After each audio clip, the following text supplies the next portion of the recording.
नमस्कार साथियों, साहित्यशाला में आपका स्वागत है। अगर आपको हिंदी कहानियाँ और कविताएं अच्छी लगती हों तो हमारे चैनल को सब्सक्राइब करें।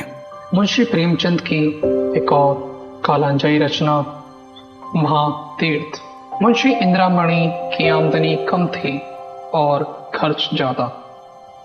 अपने बच्चों के लिए दाई का न खर्च उठा सकते थे, लेकिन एक तो बच्चे की सेवा शुश्रूषा की फिक्र और दूसरे अपने बराबर वालों से हेठे बने रहने का अपमान इस खर्च को सहन करने पर मजबूर करता था। बच्चा दाई को बहुत चाहता था, हरदम उसके गले का हार बना रहता था, इसलिए दाई और भी ज़रूरी मालूम होती थी। पर शायद सबसे बड़ा कारण यह था कि मुरव्वत के वश दाई को जवाब देने का साहस नहीं कर सकते थे। बुढ़िया उनके यहाँ 3 साल से नौकरी थी। उसने उनके इकलौते लड़के का लालन पालन किया।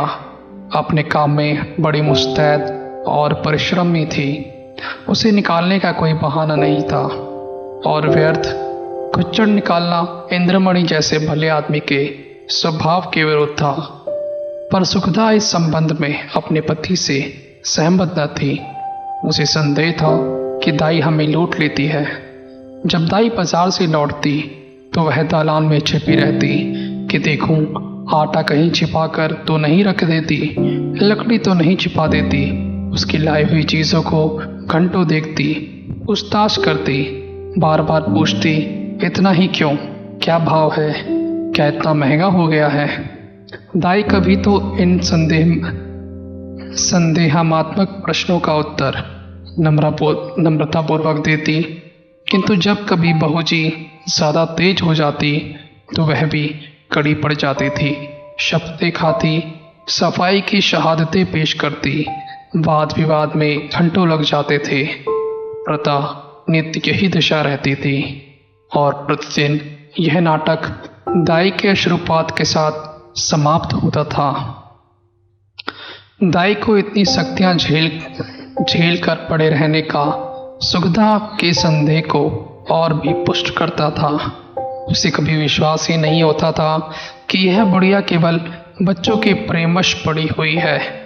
वह बुढ़िया को इतनी बाल प्रेमशीत नहीं समझती थी।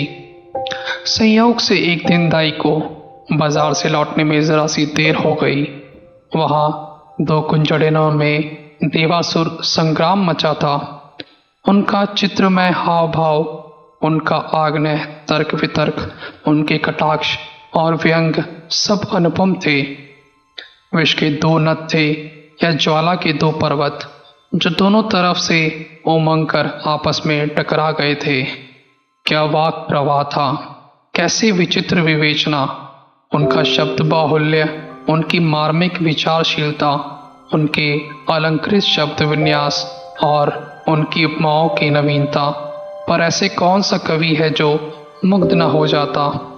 उनका धैर्य, उनकी शांति विस्मयजनक थी। दर्शकों को एक खासी भीड़ भी थी।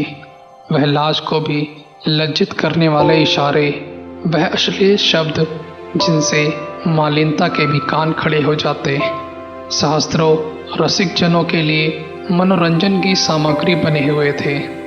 दाई भी खड़ी हो गई कि देखूं क्या मामला है। तमाशा इतना मनोरंजक था कि उसे समय का बिल्कुल ध्यान ही ना रहा। यकायक 9 घंटे की आवाज़ कान में आई तो चौंक पड़ी और लपकी हुई घर की ओर चली। सुखदा भरी बैठी थी। दाई को देखते ही त्योरी बदलने को बोली, क्या हम बाजार में खो गई थी। दाई विनयपूर्ण भाव से बोली, एक जान पहचान की मेहरी से भेंट हो गई, वहाँ बातें करने लगी। सुखदा इस जवाब से और भी चढ़कर बोली, यहाँ दफ्तर जाने को देर हो रही है और तुम्हें सैर सपाटे की सोचती है। परंतु दाई ने इस समय दबने में ही कुशल समझी। बच्चों को गोद में लेने चली, पर सुखदा ने झड़क कर कहा, रहने दो, तुम्हारे बिना वह व्याकुल नहीं हुआ जाता। दाई ने इस आज्ञा को मानना आवश्यक न समझा। बहू जी का क्रोध ठंडा करने के लिए इससे उपयोगी कोई और उपाय न सोचा। उसने रुद्रमणि को इशारे से अपने पास बुलाया। वह दोनों हाथ फैलाए लड़खड़ाता हुआ उसकी ओर चला। दाई ने उसे गोद में उठा लिया और दरवाजे की तरफ चली, लेकिन सुखदा बाज की तरह झपटी और रुद्र को उसकी गोद से छीनकर बोली, तुम्हारी यह धूर्तता बहुत दिनों से देख रही हूं। यह तमाशे किसी और को दिखाओ, यहां से जी भर गया है। दाई रुद्र पर जान देती थी और समझती थी कि सुखदा इस बात को जानती है। उसकी समझ में सुखदा और उसके बीच यह ऐसा मौजूद संबंध था जिसे साधारण झटका तोड़ ना सकता था। यही कारण था कि सुखदा के कटु वचनों को सुनकर भी उसे यह विश्वास न होता था कि मुझे निकालने पर प्रस्तुत है। सुखदा ने यह बातें कुछ ऐसी कठोरता से कही और रुद्र को ऐसी निर्दयता से छीन लिया कि दाई से सहा न गया। बोली, बहू जी, मुझसे कोई बड़ा अपराध तो नहीं हुआ, बहुत तो पाव घंटे की देरी हुई होगी। इस पर आप इतना बिगड़ रही है तो साफ क्यों नहीं कह देती कि दूसरा दरवाज़ा देखो। नारायण ने पैदा किया है तो खाने को भी देगा, मजदूरी का अकाल थोड़ी है। सुखदा ने कहा, तो यहाँ तुम्हारी परवाह ही कौन करता है? तुम्हारी जैसी लौंडने गली गली ठोकरें खाती फिरती हैं। दाई ने जवाब दिया, हाँ, नारायण आपका कुशल से रखे। लौंडने और दाइयाँ आपका बहुत मिलेंगी। मुझसे जो कुछ अपराध हुआ क्षमा कीजिए, मैं जाती हूँ। सुखदा, जाकर मर्दाने में अपना हिसाब कर लो। दाई, मेरी तरफ से रुद्र बाबू को मिठाइयाँ मंगवा दीजिएगा। इतने में इंद्रमणि भी बाहर से आ गए। पूछा, क्या है ये? दाई ने कहा, कुछ नहीं, बहू जी ने जवाब दिया है, घर जाती हूँ। इंद्रमणि गृहस्थी के जंजाल से इस तरह बसते थे जैसे कोई नंगे पैर वाला मनुष्य कांटों से बचे। उन्हें सारे दिन एक ही जगह खड़े रहना मंजूर था, पर कांटों में पैर रखने की हिम्मत न थी। खिन्न होकर बोले, क्या बात हुई? सुखदा ने कहा, कुछ नहीं, अपनी इच्छा जी नहीं चाहता नहीं रखते, किसी के हाथों बिक तो नहीं गए। इंद्रमणि ने झुंझला कर कहा, देखो तुम्हें बैठे बैठे एक न एक खुच्चड़ सूझती रहती है। सुखदा ने तिनक कर कहा, हाँ, मुझे तो इसका रोग है, क्या करूं, स्वभाव ही ऐसा है। तुम्हें तो यह बहुत प्यारी लगती है तो जाकर गले में बांध लो, मेरे यहाँ ज़रूरत नहीं। दाई घर से निकली तो आंखें डबडबाई हुई थी। हृदय रुद्रमणि के लिए तड़प रहा था। जी चाहता था कि एक बार बालकों को लेकर प्यार कर लो, पर यह अभिलाषा लिए हुए ही उसे घर से बाहर निकलना पड़ा। रुद्रमणि दाई के पीछे पीछे दरवाजे तक आया, पर दाई ने जब दरवाज़ा बाहर से बंद कर लिया तो वह मचल कर जमीन पर लेट गया और अन्ना अन्ना कहकर रोने लगा। सुखदा ने चुमकारा, प्यार किया, गोद में लेने की कोशिश की, मिठाई देने का लालच दिया, मेला दिखाने का वादा किया। इससे जब काम न चला तो बंदर, सिपाही, लिल्लू और हवा की धमकी दी, पर रुद्र ने वह रौद्र भाव धारण किया था कि किसी तरह चुप ना हुआ। यहाँ तक कि सुखदा को क्रोध आ गया, बच्चे को वहीं छोड़ दिया और आकर घर के काम धंधे में लग गई। रोते रोते रुद्र का मुंह और गाल लाल हो गए, आंखें सूज गई। निदान वह वहीं जमीन पर सिसकते सिसकते सो गया। सुखदा ने समझा कि बच्चा थोड़ी देर में रो धोकर चुप हो जाएगा। रुद्र ने जागते ही अन्ना की रट लगा दी। 3 बजे इंद्रमणि दफ्तर से आए और बच्चे की यह दशा देखी तो स्त्री की तरफ कुपित नेत्रों से देखकर उसे गोद में उठा लिया और बहलाने लगे। जब अंत में रुद्र को यह विश्वास हो गया कि दाई मिठाई लेने गई है तो उसे संतोष हुआ, परंतु शाम होते ही उसने फिर चीखना शुरू किया, अन्ना मिठाई ला। इस तरह 2-3 दिन बीत गए। रुद्र को अन्ना की रट लगाने और रोने के सिवा कोई और काम न था। वह शांत प्रकृति का कुत्ता जो उसकी गोद से एक क्षण के लिए भी ना उतरता था। वह मानवत्रधारी बिल्ली जिसे ताक पर देखकर वह खुशी से फूला ना समाता था, वह पंखहीन चिड़िया जिस पर वह जान दे देता था, सब उसके चित्त से उतर गए थे। वह उनकी तरफ आंख उठाकर भी नहीं देखता। अन्ना जैसे जीती जागती, प्यार करने वाली, गोद में लेकर घूमने वाली, थपक थपक कर सुलाने वाली, गा गा कर खुश करने वाली चीज़ों का स्थान उन निर्जीव चीज़ों से बुरा नहीं हो सकता। वह अक्सर सोते सोते चौंक पड़ता, अन्ना अन्ना पुकार कर हाथों से इशारा करता, मानो उसे बुला रहा हो। अन्ना की खाली कोठरी में घंटों बैठा रहता। उसे आशा होती कि अन्ना यहाँ आती होगी। इस कोठरी का दरवाज़ा खुलता सुनता तो अन्ना अन्ना कहकर दौड़ता, समझता कि अन्ना आ गई है। उसका भरा हुआ शरीर घुल गया, गुलाबी जैसा चेहरा सूख गया।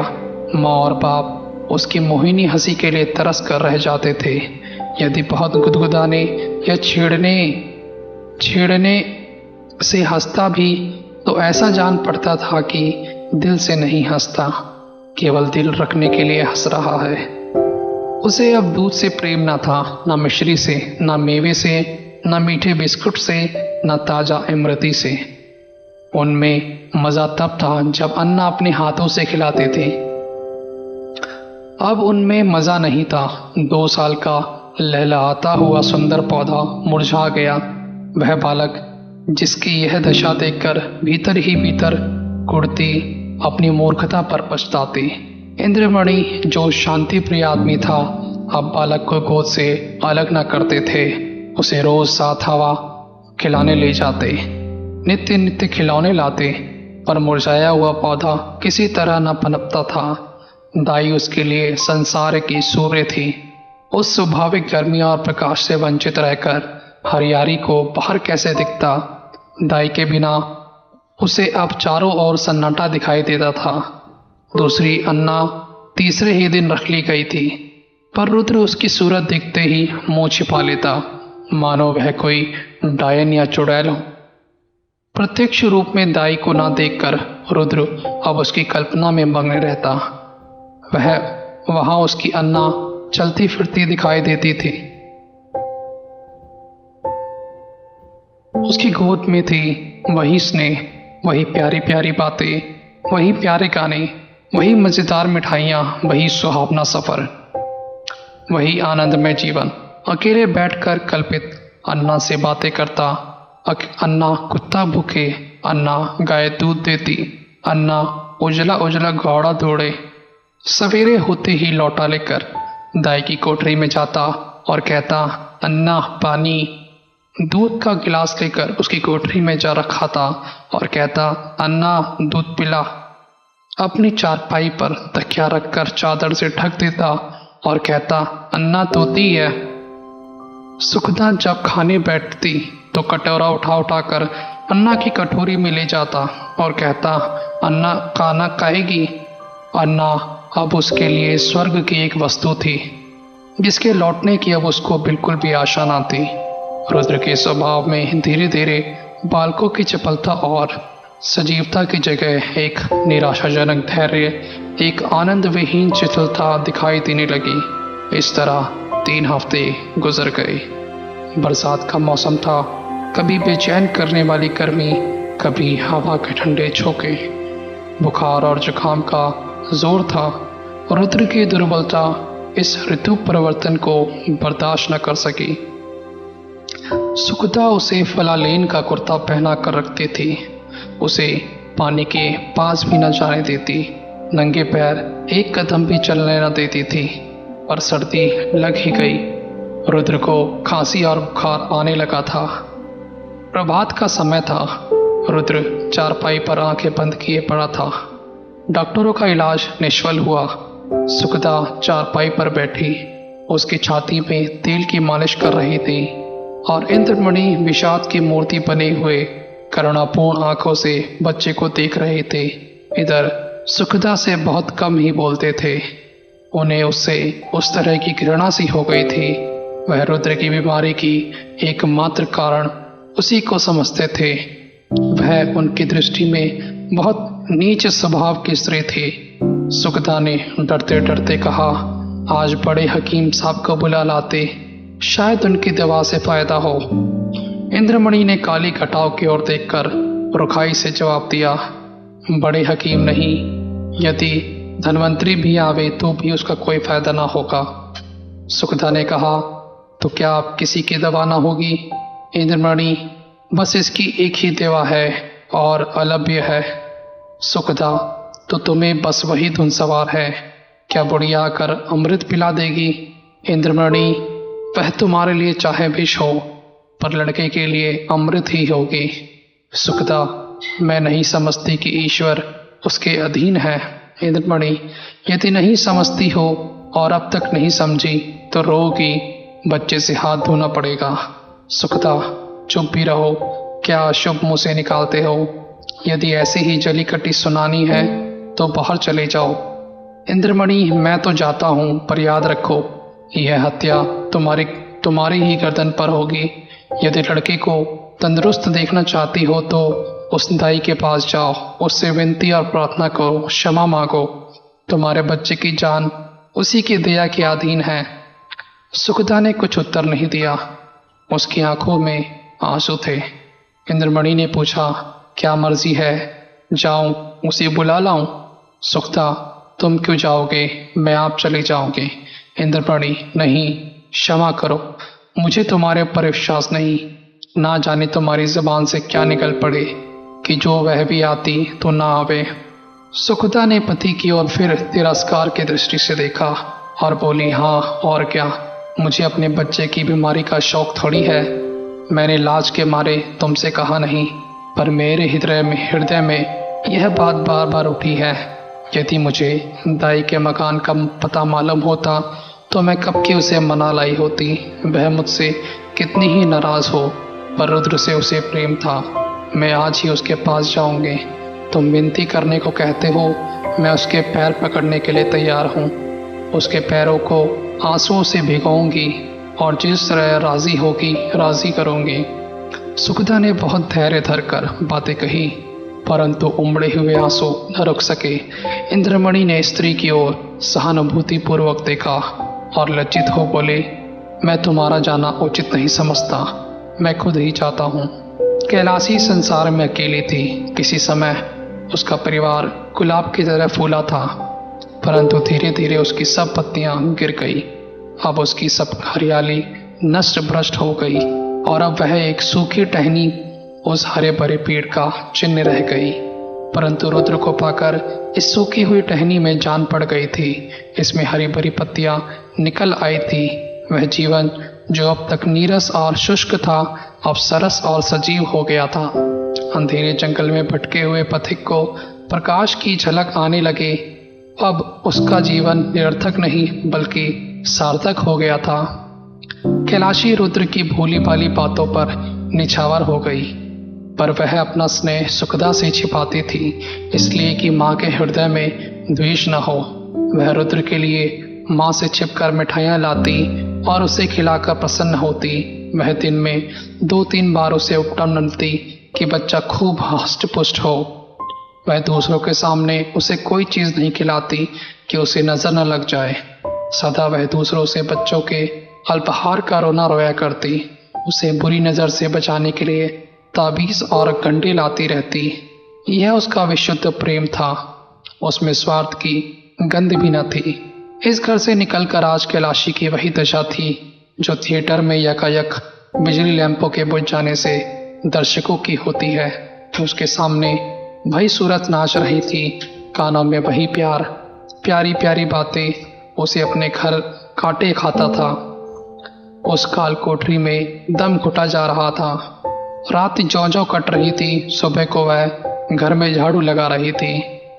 बाहर ताज़े हलवे की आवाज़ सुनकर बड़ी फुर्ती से घर के बाहर निकल आई।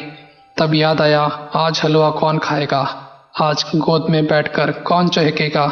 वह मधुर गान सुनने के लिए जो हलवा खाते समय रुद्र की आंखों से, होठों से और शरीर के एक एक अंग से बरसता, कैलाशी का हृदय तड़प गया। वह व्याकुल होकर घर से बाहर निकली और कि चलो रुद्र को देख आऊं, पर आधे रास्ते से लौट आई। रुद्र कैलाशी के ध्यान से एक क्षण भर भी नहीं उतरता था। वह सोते सोते चौंक पड़ती। जान पड़ता रुद्र डंडे का घोड़ा दबाए चला आता है। पड़ोसियों के पास जाती तो रुद्र की ही चर्चा करती। रुद्र उसके दिल और जान में बसा हुआ था।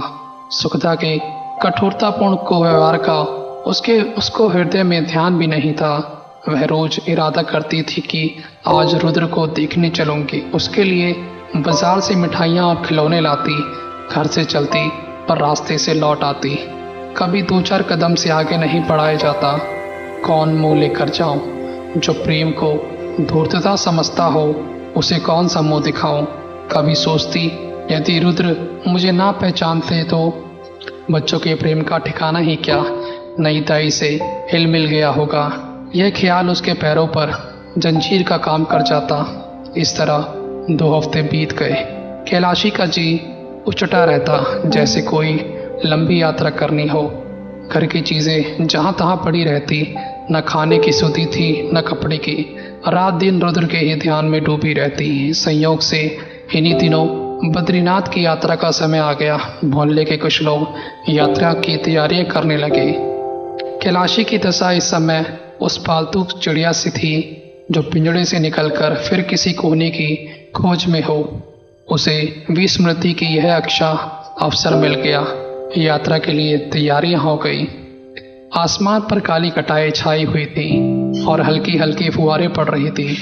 दिल्ली स्टेशन पर यात्रियों की भीड़ थी। कुछ गाड़ियों में बैठे थे, कुछ अपने घर वालों से विदा हो रहे थे। चारों तरफ एक हलचल सी मची थी। संसार माया आज भी उन्हें जकड़े हुए थी। कोई स्त्री को सावधान कर रहा था कि धन कट जावे तो तालाब वाले खेत में मटर बो देना और बाग के पास गेहूं। कोई अपने जवान लड़के को समझा रहा था असामियों पर बकाया लगान की नालिश में देर न करना और 2 रुपये सैकड़ा सूद जरूर काट लेना। एक बूढ़े व्यापारी महाशय अपने मुनीम से कह रहे थे कि माल आने में देर हो तो खुद चले जाइए और चलतू माल लीजिएगा, नहीं तो रुपया फंस जाएगा। पर कोई ऐसे श्रद्धालु मनुष्य भी थे जो धर्म मग्न दिखाई देते थे। वे या तो चुपचाप आसमां की ओर निहार रहे थे या माला फेरने में तल्लीन थे। कैलाशी भी एक गाड़ी में बैठी सोच रही थी, इन भले आदमियों को अब संसार की चिंता नहीं छोड़ती। वह वनिज व्यापार लेन देन की चर्चा। रुद्र इस समय यहाँ होता तो बहुत रोता, मेरी गोद से कभी न उतरता। लौट कर उसे अवश्य देखने जाऊंगी। या ईश्वर किसी तरह गाड़ी चले, गर्मी के मारे जी व्याकुल हो रहा है। इतनी घटा उमड़ रही है किंतु बरसने का नाम नहीं लेती। मालूम नहीं यह रेल वाले क्यों देर कर रहे हैं। झूठ मूठ इधर उधर दौड़ते फिरते हैं। यहाँ नहीं कि झंझट झटपट गाड़ी खोल दें, यात्रियों की जान में जान आए। एकाएक उसने इंद्रमणि को बाइसिकल लिए प्लेटफॉर्म पर आते देखा। उसका चेहरा उतरा था और कपड़े पसीने से तर थे। वह गाड़ियों में झांकने लगे। कैलाशी केवल यह जताने के लिए कि मैं भी यात्रा करने जा रही हूँ गाड़ी से बाहर निकल आई और इंद्रमणि उसे देखते ही लपक कर करीब आ गए और बोले, क्यों कैलाशी, तुम भी यात्रा को चली? कैलाशी ने सगर्व दीनता से उत्तर दिया, हाँ, यहाँ क्या करूँ, जिंदगी का कोई ठिकाना नहीं, मालूम नहीं कब आंखें बंद हो जाए। परमात्मा के यहाँ मुंह दिखाने का भी तो कोई उपाय होना चाहिए। रुद्र बाबू अच्छी तरह हैं? इंद्रमणि, अब तो जा ही रही हो। रुद्र का हालचाल पूछकर क्या करोगी? उसे आशीर्वाद देती रहना। कैलाशी की छाती धड़कती लगी। घबरा कर बोली, उनका जी अच्छा नहीं है क्या? इंद्रमणि, वह तो उसी दिन से बीमार है जिस दिन से तुम वहां से निकली हो। 2 हफ्ते तक उसने अन्ना अन्ना की रट लगाई है। अब 1 हफ्ते से खांसी और बुखार में पड़ा है। सारी दवाइयाँ करके हार गया, कुछ फायदा ना हुआ। मैंने सोचा कि चलकर तुम्हारी अनुनय विनय कर लियवा लाऊंगा। क्या जाने तुम्हें देखकर उसकी तबीयत संभल जाए। पर तुम्हारे घर पर आया तो मालूम हुआ कि तुम यात्रा करने जा रही हो। अब किस मुंह से चलने को कहूँ? तुम्हारे साथ सलूक ही कौन सा अच्छा किया था जो इतनी साहस करूं? फिर पुण्य कार्य में विघ्न डालना का भी डर है। जाओ, उसका ईश्वर मालिक है।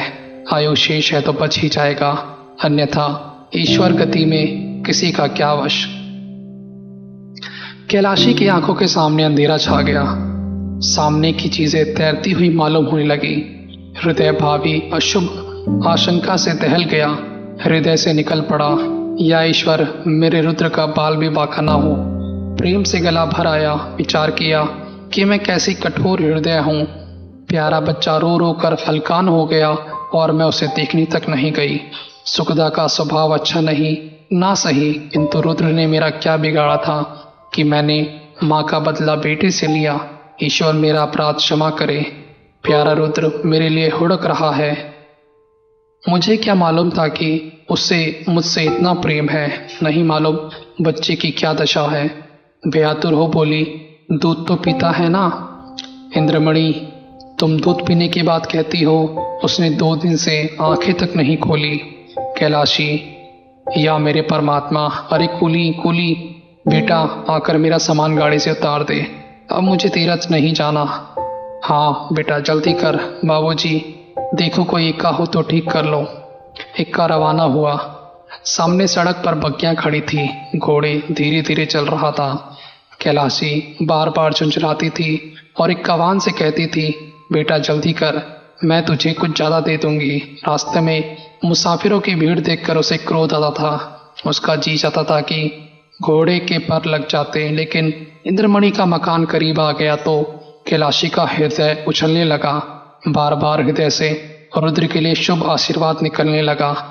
ईश्वर करे सब कुशल मंगल हो। इक्का इंद्रमणि की गली की ओर बढ़ा। अकस्मात कैलाशी के कान में रोने की ध्वनि पड़ी। कलेजा मुंह में आ गया, सिर में चक्कर आ गया। मालूम हुआ नदी में डूब जाती हूँ। जी चाहा कि एक पर से कूद पड़ूं, पर थोड़ी ही देर में मालूम हुआ कि कोई स्त्री मैके से विदा हो रही है। संतोष हुआ। अंत में इंद्रमणि का मकान आ पहुंचा। कैलाशी ने डरते डरते दरवाजे की तरफ ताका, जैसे कोई घर से भागा हुआ अनाथ लड़का शाम को भूखा प्यासा घर आए। दरवाजे की ओर सटकी हुई आंखों से देखे कि कोई बैठा तो नहीं है। दरवाजे पर सन्नाटा छाया हुआ था। महाराज बैठा सुरती मल रहा था। कैलाशी को जरा ढांढस हुआ। घर में बैठी तो नई ताई पुलटिस पका रही थी। हृदय में बल का संचार हुआ। सुखदा के कमरे में गई तो उसका हृदय गर्मी के मध्यम काल सा सदृश्य काँप रहा था। सुखदा रुद्र को गोद में लिए दरवाजे की ओर एकटक ताक रही थी। शोक और प्रणव की मूर्ति बनी थी। कैलाशी ने सुखदा से कुछ नहीं पूछा। रुद्र को उसकी गोद से लिया और अब उसकी तरफ सजल